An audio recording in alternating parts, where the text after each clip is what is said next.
with the rise of social media within school-aged people, many worried that it would lead to students feeling depressed or left out. Parents worried about the slippery slope of comparing oneself to something on the internet. However, there seems to be another issue plaguing social media using students: focus. For students like Rebecca Brady, social media is enjoyable to use, but sometimes too enjoyable. I don't think the use of social media affects my mood or emotions very much. It just is a distraction most of the time. And, as many users know, that distraction can make a significant impact.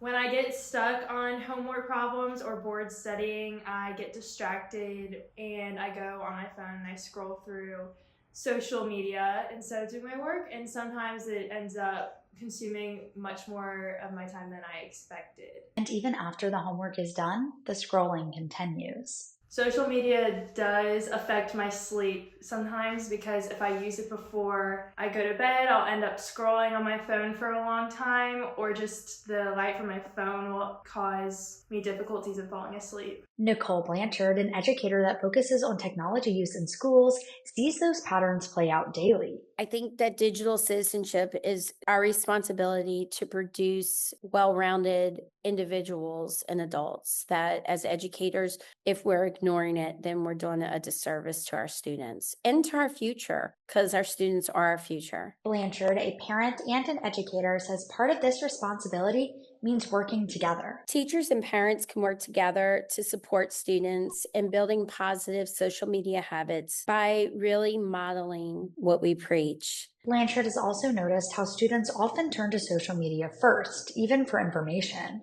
I believe they rely on it. They really do. They go to social media over the possible sources that we know are true and are backed sources. So many times I see students will state something and you ask, well, where have you found that? And it's on social media. So many times there's this sense of believing everything that you see on social media. And Blanchard worries that constant scrolling can impact more than just time management. They lose sometimes that ability to think for themselves, like an ability to go and find the research or understand why you feel the way you do, and not just believe what a celebrity or a news source is necessarily saying on social media. Blanchard is quick to recognize, however, that this does not only apply to students, but adults as well. And my daughter showed me something, and before I knew it, it was like an hour and a half. And I had just been sucked into this gossip stream of a man in a boat during a hurricane. And I was just overwhelmed. And I was like, oh my goodness, this was such a distraction. And the time just flew by. This is why conversations matter. Blanchard admits that educators do not know everything, so teaching good social media use requires getting perspectives from young people. For Brady, good social media use is not wrapped up in emotions,